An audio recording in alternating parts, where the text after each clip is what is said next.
Assalamualaikum warahmatullahi wabarakatuh. Bersama lagi dengan saya Muhammad Rafiq Hardika. Untuk materi ini kita nantinya akan membahas tentang indahnya etika pergaulan dan komunikasi Islami.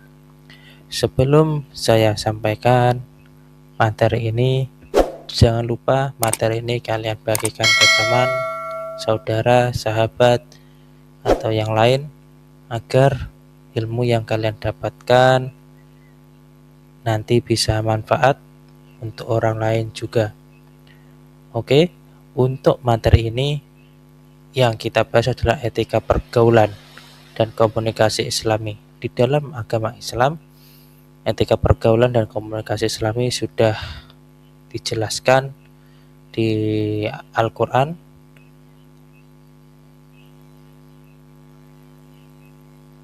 Di Al-Quran dalam firman Allah dalam surat Al-Hujurat ayat 13, Bismillahirrahmanirrahim. Ya ayuhan nasu inna khalaqnakum min dzakari wa unsa wa ja'alnakum syu'uban wa qabaila lita'arafu inna akramakum indallahi atqakum innallaha alimun khabir. Yang artinya, hai manusia, sesungguhnya kami menciptakan kamu dari seorang laki-laki dan seorang perempuan dan menjadikan kamu berbangsa-bangsa dan bersuku-suku supaya kamu saling kenal mengenal. Sesungguhnya orang yang paling mulia di antara kamu di sisi Allah ialah orang yang paling takwa di antara kamu. Sesungguhnya Allah Maha mengetahui lagi Maha mengenal. Ini sangat jelas di Al-Quran, dan kita juga berada di negara Kesatuan Republik Indonesia NKRI yang bermacam-macam, di dalamnya itu yang bermacam-macam suku, ras, bahasa, agama. Kita sudah berada di dalam ini. Jadi gimana kita nantinya bisa berkomunikasi, bisa bergaul yang sesuai dengan etika atau aturan dari agama Islam itu sendiri. Titik fokus yang akan kita bahas nantinya adalah untuk memudahkan kalian memahami pembahasan materi bab ini, ada beberapa kata atau istilah yang menjadi fokusnya. Di antara yang pertama, yang A, etika pergaulan dalam kehidupan sehari-hari. Yang B, etika komunikasi di media sosial. C, hikmah pergaulan dan komunikasi yang Islami, manfaatnya ini. Terus apa itu etika? Dalam bahasa, kata etika dari bahasa Yunani ethos yang artinya tampak dari suatu kebiasaan. Dalam hal ini menjadikan perspektif objeknya adalah perbuatan, sikap, dan tindakan atau perilaku. Etika adalah ilmu yang mempelajari baik dan buruknya serta kewajiban, hak, dan tanggung jawab, baik itu secara sosial maupun moral pada setiap individu di dalam kehidupan bermasyarakat. Atau bisa dikatakan juga bahwa etika mencakup nilai perhubungan dengan akhlak individu terkait benar dan salahnya. Itu etika ya, penjelasannya adalah ilmu yang mempelajari baik buruknya serta kewajiban dalam kegiatan kita di kehidupan bermasyarakat maupun individu, agar nanti kita menjadi yang lebih baik dan tidak mengarah ke negatif. Terus etika pergaulan, tata krama pergaulan dengan orang yang lebih tua. Ini dengan usia orang yang di atas kita.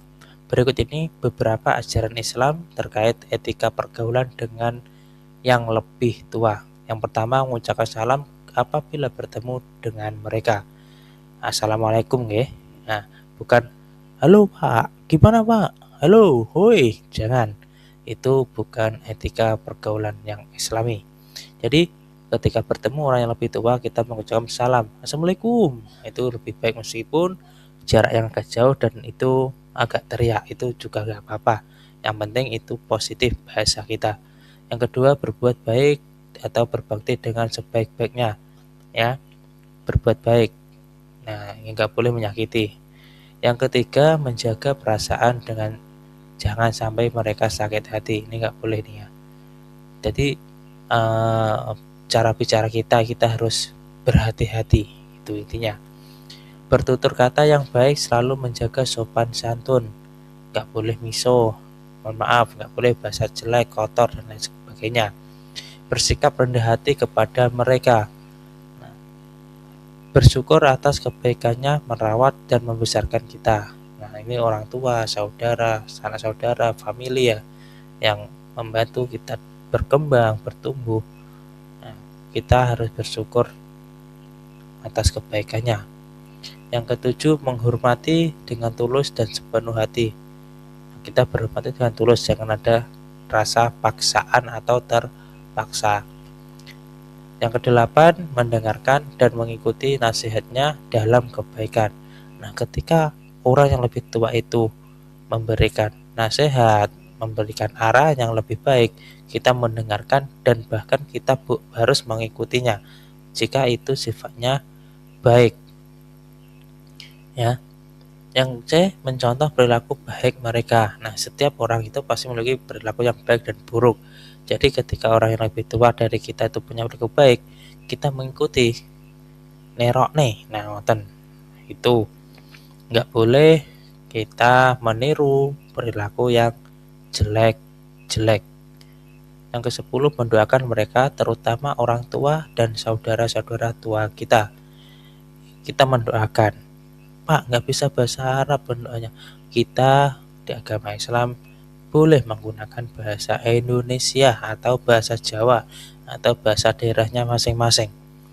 Yang penting kita mendoakan itu yang sifatnya positif, yang baik kepada orang tua, saudara-saudara kita, semuanya. Intinya mendoakan kepada mereka semua.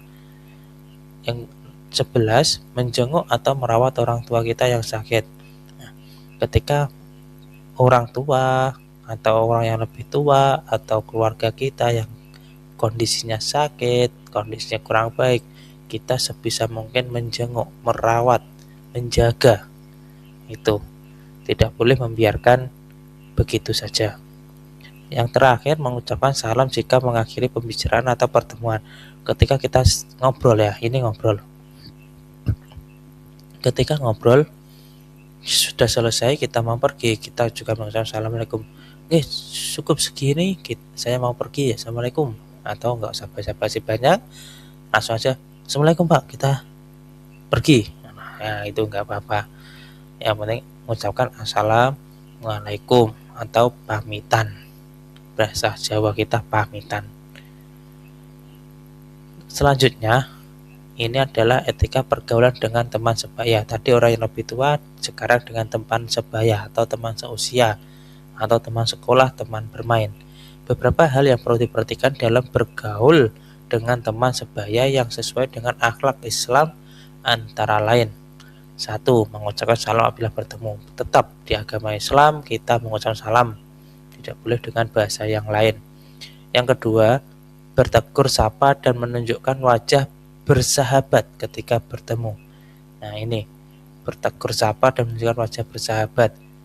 Wajahnya nggak cuek, nggak acuh, itu maksudnya itu. Ya, ketika bertemu, ketika mau ngobrol saling menatap, ketika berbicara jangan membelakangi gitu. Yang ketiga, saling memahami kelebihan dan kekurangannya masing-masing. Jadi sahabat atau teman itu pasti memiliki kekurangan dan kelebihan. Tidak boleh kita memandang semuanya itu harus punya kelebihan, tidak. Jadi kita sebagai sahabat juga, sahabatnya, kita juga harus memahami, oh teman saya ini kekurangannya ini, kelebihannya ini, kita harus memahaminya. Yang keempat, saling mengingatkan dalam hal kebaikan satu sama lain. Ini yang paling penting ini. biasanya rata-rata anak zaman sekarang itu ketika ada temannya mengingatkan kebaikan malah disalahkan, malah nggak mau berteman, itu salah.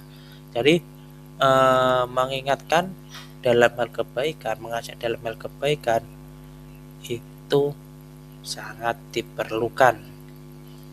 Yang kelima, saling menjaga dan memberi nasihat. Menjaga perasaan, memberikan nasihat, arahan. Ketika ada teman yang curhat, kita dengarkan, kita beri masukan yang positif, itu ya.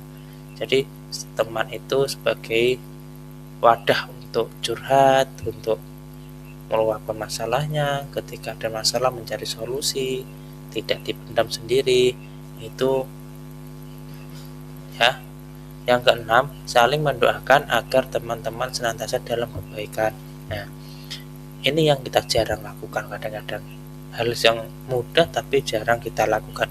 Mendoakan teman kita dalam semoga diberikan kebaikan, kesehatan, dan lain sebagainya. Itu jarang.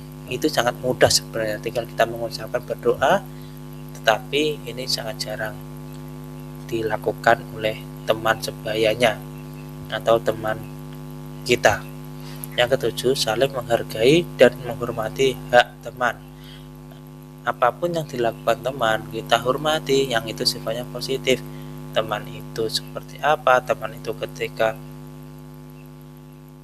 saat istirahat, katakan istirahat sekolah, ingin baca buku di perpus atau ingin sholat duha atau sebagainya, kita hormati. Jangan kita mengajak atau membuat mereka itu menjadi tidak melakukan kegiatan positifnya. Jadi kita hargai, kita hormati.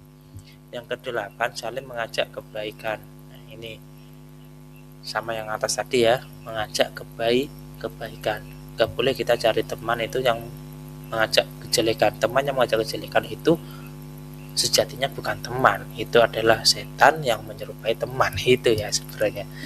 Bukan maksudnya wah koncoku jelek ya, itu setan, bukan. Itu maksudnya perilakunya atau sifatnya atau hal-hal yang jelek itu jangan sampai kita mengajak yang jelek-jelek untuk teman kita. Yang kesembilan, saling menjaga keharmonisan hubungan pertemanan. Nah, ini teman itu kalau bisa ya sampai usia tua, jangan usia sebaya. Katakanlah teman sekolah, jangan sampai sekolah saja, tetapi sampai usia lanjut, itu ya. Nah, yang ketiga itu adalah etika pergaulan dengan yang lebih muda atau usia di bawah kita. Ya, di bawah kita itu tidak tentu, ada di bawah pas, ada yang di bawah agak jauh, bahkan ada yang sangat jauh jaraknya di bawah kita. Berikut ini, nah ini etikanya, apa aja yang harus kita lakukan saat kita bergaul dengan teman yang lebih muda. Bersikap penuh kasih sayang, nah menjaganya. Meskipun usianya di bawah kita gak boleh merendahkan, ya, gak boleh seenaknya saja, tetapi kita tetap penuh dengan kasih sayang. Ngopeni bahasa Jawa nih gitu. Yang kedua, memberikan keteladanan pada mereka. Nah, memberi contoh yang baik kepada mereka. Ya, kita sebagai yang agak dituakan dari teman kita yang muda, berarti kan kita harus memberikan contoh pada mereka yang positif. Yang ketiga, berkata dengan santun dan tidak berkata kasar. Nah, ini tetap ya, kata-katanya kita yang baik, tidak jeleknya itu santun, sopan, kalem. Nah, tidak berkata kasar, nggak mengok-mengok, ngatan ya. Itu. Yang keempat, memanggil dengan panggilan sopan. Panggilannya sing baik, panggilannya nggak jelek-jelek gitu ya. Meskipun kadang-kadang temennya ada yang memanggil dengan panggilan yang kurang sopan, tetapi kita yang usianya agak dituakan dari teman kita, karena teman kita yang lebih muda, ya kita manggilnya agak sopan biar anak itu terbiasa atau teman itu terbiasa dengan panggilan yang baik. Yang kelima, tidak melakukan perundungan atau bullying. Nah, perundungan ya, itu sudah jelas dengan teman sebaya, dengan usia yang di bawah kita nggak boleh ya,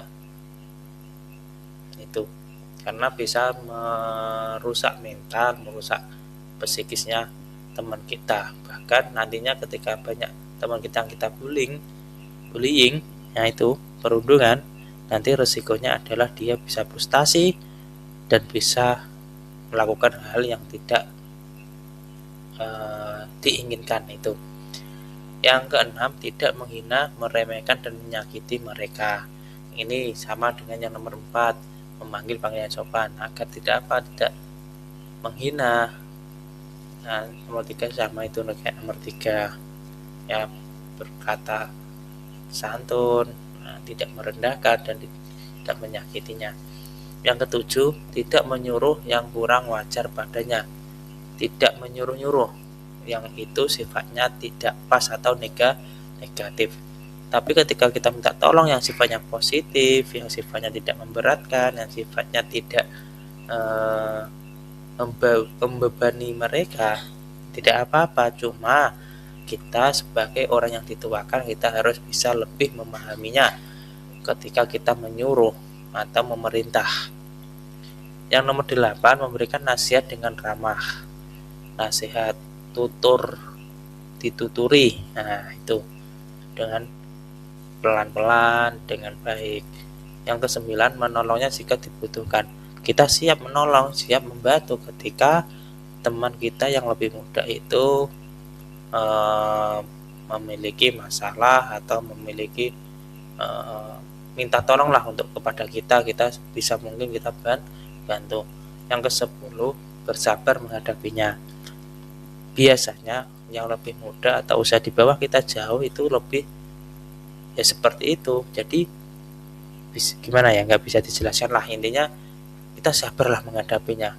Ya itu, apapun yang dilakukan, yang itu sifatnya positif maupun negatif, atau bisa menyakiti kita yang lebih tua, selaku kita yang dituakan, berarti kita harus berusaha memiliki sifat sabar.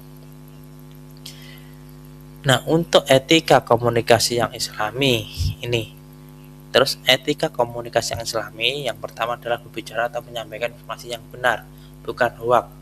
Jadi informasi yang kita sampaikan, berbicara kita itu yang benar, itu yang harus dilakukan orang-orang yang memiliki etika komunikasi yang islami.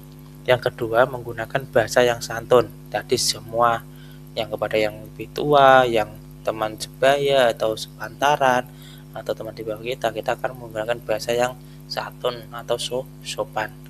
Yang keempat, memberikan respon dengan kata-kata yang baik.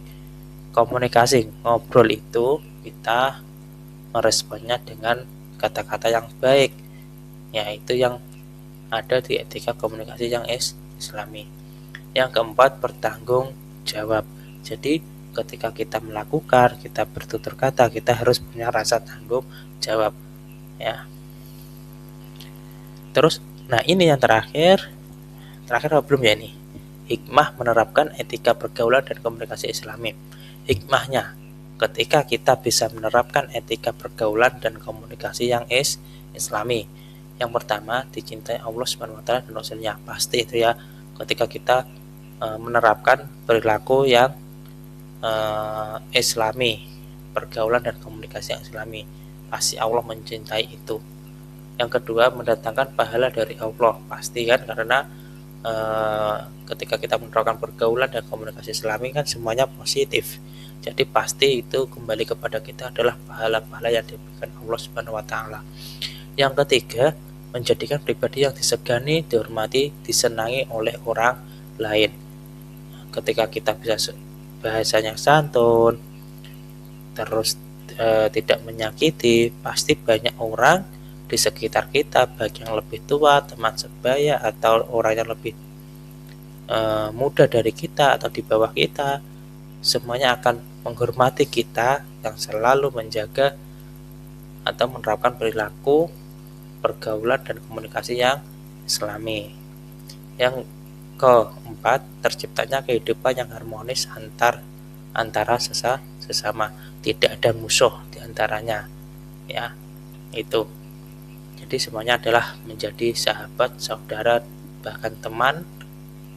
Yang kelima, memudahkan hubungan baik dengan orang lain. Jadi kita pasti ketika kita